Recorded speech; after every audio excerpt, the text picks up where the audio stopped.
Djalia Amadou Amal, bonjour. Bonjour. J'ai vraiment beaucoup de plaisir à vous recevoir aujourd'hui pour la présentation de votre roman, Les Impatientes, paru aux éditions Emmanuel Colas, livre qui a eu le prix Orange du livre en Afrique en 2019, et donc du coup qui nous arrive ici en France à cette rentrée, en cette rentrée 2020. C'est un roman qui m'a absolument bouleversé, donc je vous remercie déjà pour ça. J'espère qu'il en bouleversera d'autres, j'en suis certain. Vous nous plongez dans un monde qu'on ne connaît pas du tout, enfin que moi je ne connaissais pas du tout, qui est le monde de Peul du nord du Cameroun, avec trois femmes qui prennent en charge le récit, trois grands moments. Voilà. Et elles ont en commun, ces trois femmes, d'avoir un rapport compliqué à l'amour. Pour commencer. Et notre rapport en commun, c'est d'être dans le système polygame. On va en parler évidemment plus avant. Je précise juste que ce n'est pas un essai sur la polygamie, il s'agit vraiment d'un roman incarné où ces femmes vont nous faire pénétrer dans ce que c'est que cette vie de la polygamie. Donc Ramla, Safira et Hindou dont on va parler dans un instant.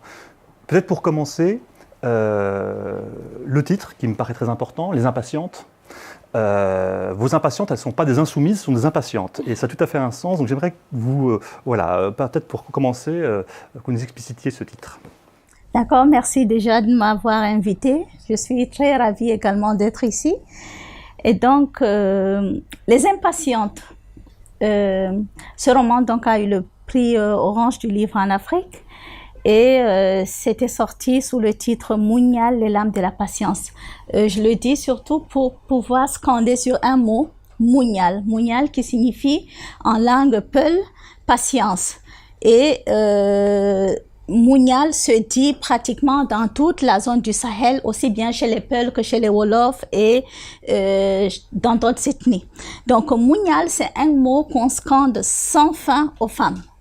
Et Munyal signifie déjà, avant d'expliquer même le mot, il faut savoir que la communauté Peul est régie par tout un ensemble de règles donc, qui régissent cette société et qui est obligatoire, surtout aussi bien pour les femmes que pour les hommes. Et dans ces règles, ce sont des valeurs que toute personne devrait respecter en société pour pouvoir être acceptée.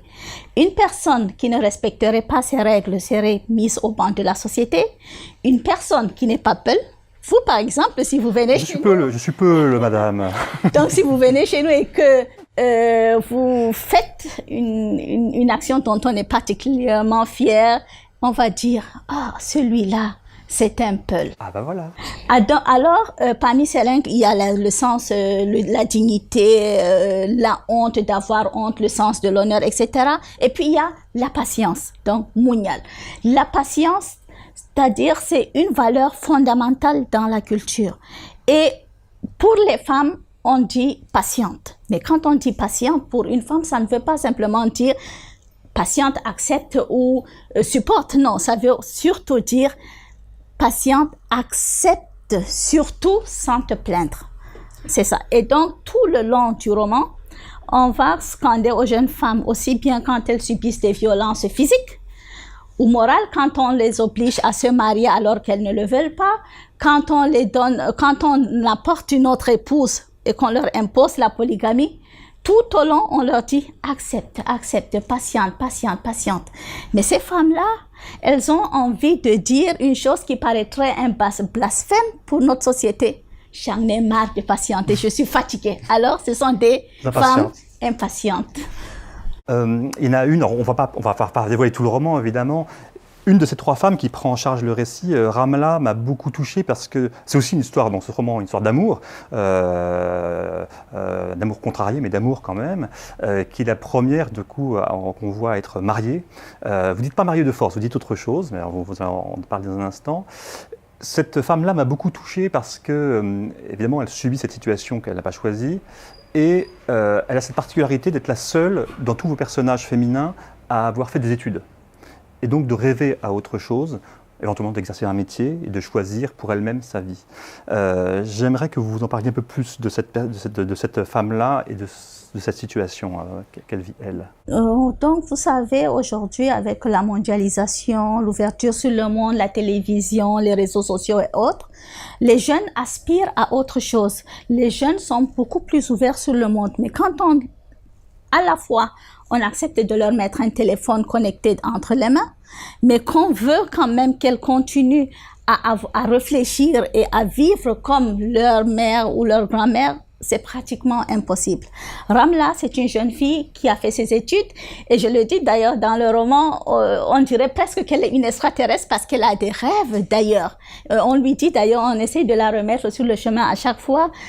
On n'est pas chez les Blancs ici, on n'est pas chez les Hindous, arrête de rêver, tout simplement. Mais elle rêve tout simplement d'avoir une vie normale, une vie comme toutes les autres jeunes filles du roman. Mais quand on parle de mariage forcé, en fait, le mariage forcé, c'est pas qu'on prend la jeune fille, qu'on l'amène de force et tout. Non, le mariage forcé se passe par la persuasion.